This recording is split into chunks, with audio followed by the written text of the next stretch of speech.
दूसरी लहर नतमस्तक, दरवाजे तीसरी दस्तक।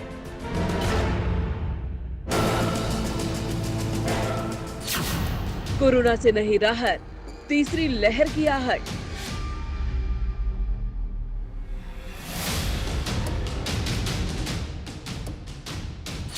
एम्स के डायरेक्टर ने चेताया, तीसरी लहर आने वाली है।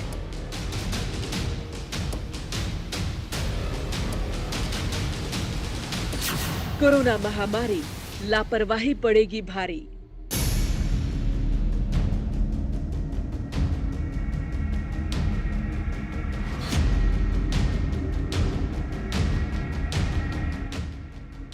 सिर्फ 8 हफ्ते का वक्त है बाकी। अब नहीं संभले तो नुकसान की भरपाई करना होगा मुश्किल।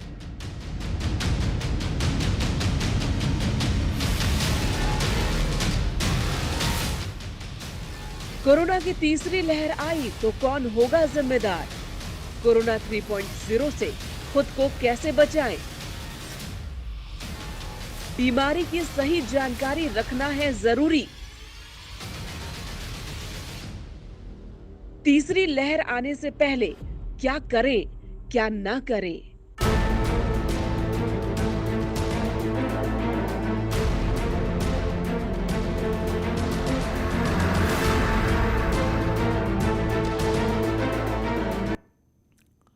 इसमें कोई संदेह नहीं है कि तीसरी लहर आएगी। थर्ड वेव को लेकर पहले से ही कयास लगाए जा रहे थे, लेकिन अब इस पर एक्सपर्ट्स ने अपनी मोहर लगा दी है। वो भी इस बात को कह रहे हैं लगभग 2 महीने बाद कोरोना की तीसरी लहर दस्तक दे सकती है।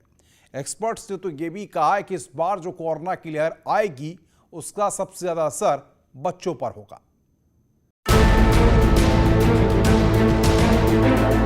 दूसरी लहर के जख्म अभी ठीक से भरे नहीं कि तीसरी आहट सुनाई देने लगी। कोरोना की तीसरी लहर अब महज 2 महीने दूर है। सिर्फ 8 हफ्ते बाद कोरोना 3.0 हमारे बीच होगा।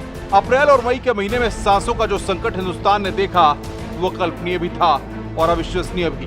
क्या तीसरी लहर भी उसी तरह से आफत बनकर आएगी? कोरोना की थर्ड वेव को लेकर एम्स के डायरेक्टर डॉक्टर रणदीप गुलेरिया ने जो कहा वो किसी चेतावनी से कम नहीं है। डॉक्टर गुलेरिया ने कहा कि कर्फ्यू में ढिलाई के दौरान कोरोना गाइडलाइंस का पालन नहीं हो रहा है, लोग लापरवाही कर रहे हैं। लापरवाही से ही कोरोना की तीसरी लहर आएगी। 6 से 8 हफ्तों के अंदर तीसरी लहर दस्तक दे सकती है। सबसे पहले प्राइम मिनिस्टर के साइंटिफिक एडवाइजर जो थे डॉक्टर राघवन, उन्होंने कहा था, ये सब का कहने का मतलब एक ही है कि कोविड की थर्ड वेव अगर आ गई और हमारी सावधानी की वजह से ये सब हो गया तो अब के बहुत ज़्यादा जानें चली जाएंगी, बहुत ज़्यादा नुकसान हो जाएगा। हम ज्योतिष की बात नहीं कर रहे हैं, हम फैक्ट्स की बात कर रहे हैं। अवॉइडेंस ये सब करनी पड़ेगी, क्योंकि जब तक हमारी 60 से 70% पॉपुलेशन पूरी तरह से वैक्सीनेट नहीं हो जाती तब तक हम इससे पूरी फतेह हासिल नहीं कर सकते हैं और उसमें अभी टाइम है। तो जितना हम इस वेव को पुश कर सकते हैं करें, और ये तभी होगा जब हमारा बिहेवियर कोविड अप्रोप्रिएट हो। कोविड की तीसरी लहर आएगी और ये कोई मनगढ़ंत अनुमान नहीं है। डॉक्टर वली कहते हैं कि तीसरी वेव आने की संभावना है। ये सिर्फ डॉक्टर गुलेरिया नहीं बल्कि पीएम के साइंटिफिक एडवाइजर ने भी कहा है। महाराष्ट्र सरकार की कोविड टास्क फोर्स ने भी तीसरी लहर को लेकर चेताया है। महाराष्ट्र कोविड टास्क फोर्स के मुताबिक तीसरी लहर बच्चों के लिए काफी घातक साबित होगी। तीसरी लहर में लगभग 10% बच्चे प्रभावित हो सकते हैं। टास्क फोर्स ने कहा है कि डेल्टा प्लस वेरिएंट पहले से ज्यादा खतरनाक है। कोई जरूरत नहीं है आपको लार्ज गैदरिंग करने की, कोई जरूरत नहीं है कि भाई बहुत दिनों से घर बैठा हो चलो घूमाऊं या लोगों से मिलूं तो अपनी प्रिकॉशंस को पीछे छोड़ाऊं। अभी वो टाइम नहीं आया है। वायरस अभी भी हमारे बीच में है और जैसे ही हमारी सावधानी हटती है वैसे ये असर दिखाना शुरू कर देता है। और एक बार केसेस बढ़ने शुरू हो जाते हैं तो फिर इस कदर तेजी से बढ़ते हैं हमारी असावधानी की वजह से कि अस्पतालों में बेड्स और ऑक्सीजन की कमी हो जाती है। उसी को वेव कहते हैं, उसी को क्राइसिस कहते हैं। सावधानी हटी और दुर्घटना हुई। हमको सबको घरों में रहना है, मास्क लगाना है, बाहर नहीं घूमना है, इकट्ठे होके खाने नहीं खाने हैं, एक कमरे में बैठ के बगैर मास्क के कोई भी ऐसा काम नहीं करना है जैसे खाना खाना है, मीटिंग करना है। तो उससे हमको कोविड को मात देनी है।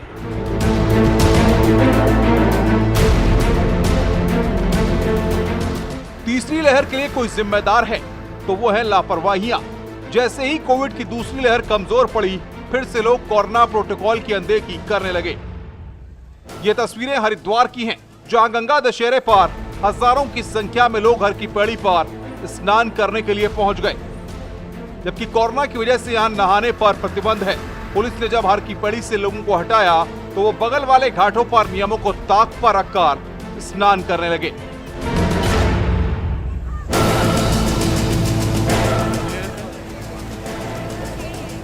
उत्तराखंड में अभी नियम यह है कि यहाँ एंट्री करने के लिए RT-PCR टेस्ट में नेगेटिव होना जरूरी है, लेकिन लोग बिना नेगेटिव रिपोर्ट के ही यहाँ पहुंच गए। देखिए, अभी बॉर्डर पे जो अभी भी हमारी स्थिति है कि उत्तराखंड में आने के लिए आपको RT-PCR रिपोर्ट और रजिस्ट्रेशन स्मार्ट सिटी पोर्टल पे आवश्यक है। जिन लोगों के पास ये चीज़ें हैं उनको हमारे द्वारा परमिट किया जा रहा है। जिनके पास RT-PCR रिपोर्ट या रजिस्ट्रेशन नहीं है उनसे हमारे द्वारा अपील की जा रही है कि आप नियमों का पालन करते हुए वापस चले जाएं। लोगों की आस्था व्यवस्थाओं पर भारी पड़ती दिख रही है। इस वक्त हम हरिद्वार में हर की पैड़ी पर मौजूद हैं। आज गंगा दशहरा का स्नान है।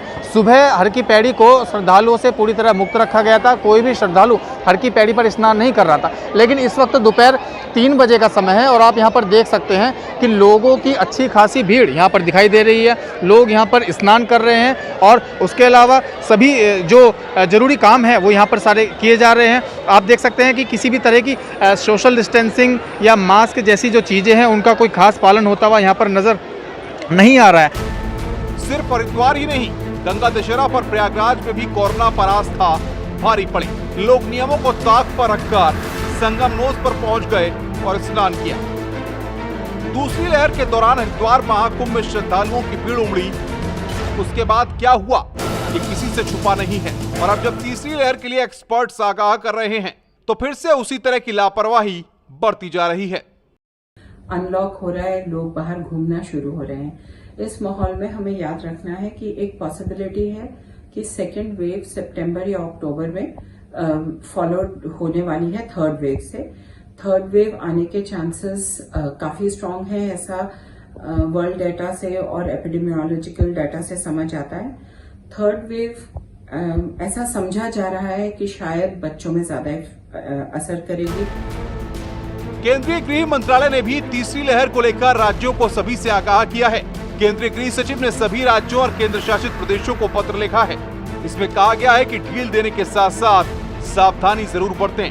सभी राज्यों को आदेश दिया गया है कि कोरोना गाइडलाइंस का पालन जरूर कराएं। इसके साथ ही टेस्टिंग, ट्रैकिंग, ट्रीटमेंट और वैक्सीनेशन का काम भी जारी रहे।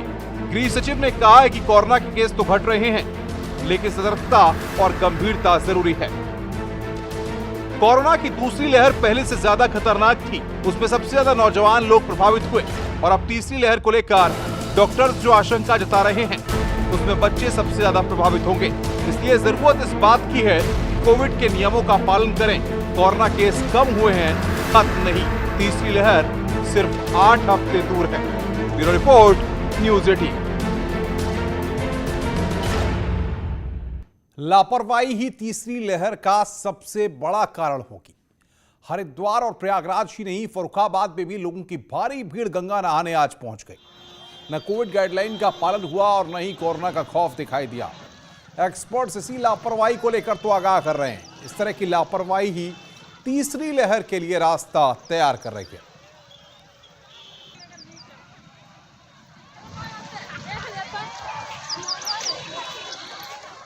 आगे बढ़ते, सतर्कता ही बचाव है। कोरोना के केस जब कम हुए हैं, लेकिन हम देख रहे हैं कि केस तो कम हुए हैं लेकिन खत्म नहीं हुए हैं। अभी भी यह वायरस मौजूद है। तीसरी लहर को रोकने के लिए जरूरी है कि ज्यादा से ज्यादा वैक्सीनेशन हो। एक्सपर्ट्स ये मानते हैं कि कम से कम 60% आबादी को तीसरी लहर से पहले वैक्सीनेट कर दिया जाए। अब इस बात पर आते हैं कि हमारी सरकारें कितनी तैयार हैं। बच्चों पर यह लहर कहर ढा सकती है, तो बच्चों को बचाने के लिए क्या तैयारी की गई है?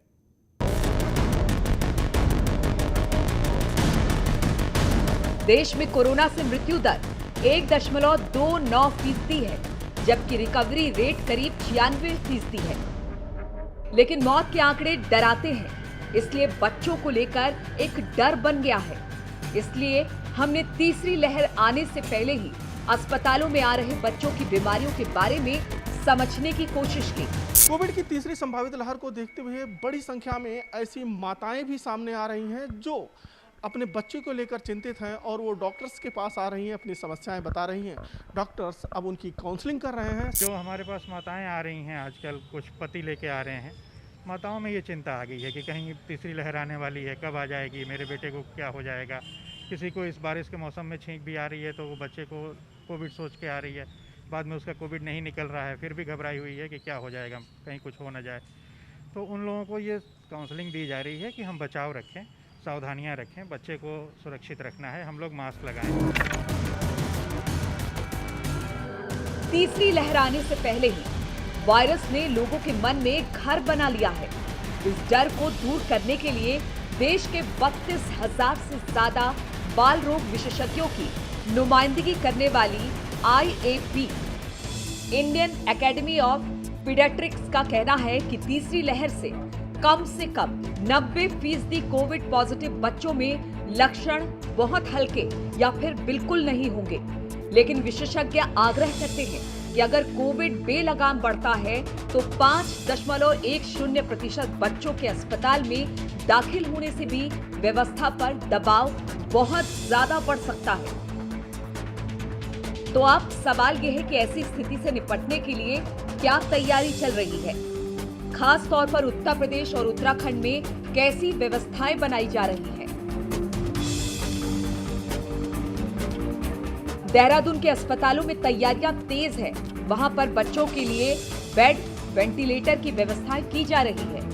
कोरोना की तीसरी लहर में बच्चे सबसे ज्यादा संक्रमित हो सकते हैं और इसके लिए अस्पतालों में तैयारी की जा रही है। बेड्स की संख्या यहाँ पर बढ़ा दी गई है। 8 बेड से बढ़ाकर अब इन संख्या को 32 कर दिया गया है। काफी हद तक तैयारी कर रहे हैं, अभी ये चल भी रही है और कर भी रहे हैं। हम लोगों ने अपने PICU बेड्स इंक्रीज करे हैं, जनरल वार्ड के बेड्स बढ़ाए हैं और मतलब इस तरह से काफी तैयारी कर रहे हैं। हम लोग रेडी हैं थर्ड वेव के लिए। राजधानी लखनऊ पूरी कर ली जाएगी। मेरे पीछे आप देखिए ऑक्सीजन का एक प्लांट है जिसको L&T के सहयोग से बनाया गया है। L&T ने डोनेट किया है राज्य सरकार को। और ये जो जगह आप देख रहे हैं, यहाँ से ऑक्सीजन एटमॉस्फेयर में जो ऑक्सीजन है ये मशीन उसको सक करेगी। फिर पूरे जो ऑक्सीजन का पूरा प्लांट लगा है उसको मैं समझाने की कोशिश करता हूँ आपको। फिर ऑक्सीजन सक हो करके इस मशीन में आएगा। यहाँ से फिर आपके बगल में जो जनरेटर लगा हुआ है, जनरेटर में जा कर के जो तमाम नाइट्रोजन है और तमाम जो ऐसी अवयव हैं या गैस हैं जो कि नुकसानदेह साबित होंगी सेहत के लिए, उनको पाइप लाइन के रास्ते से बाहर निकाल दिया जाएगा। आप साफ तौर से देखें तो डोनेटेड इन मई 2021 L&T का इस पे बोर्ड भी लगा हुआ है। L&T के सहयोग से पूरा का पूरा ऑक्सीजन प्लांट तैयार किया गया। जो सबसे आखिर में ये बड़ा सा आप जो है स्टोरेज ऑक्सीजन का देख पा रहे हैं, तो प्योर ऑक्सीजन फिर आकर के इसमें स्टोर होगी। इसमें स्टोर होने के बाद सीधा अस्पताल की जो बिल्डिंग है मेरे राइट हैंड पे आप देखेंगे, इसमें सप्लाई ऑक्सीजन की प्योर चली जाएगी। जो मरीज हैं उनको सुविधा मिल पाएगी।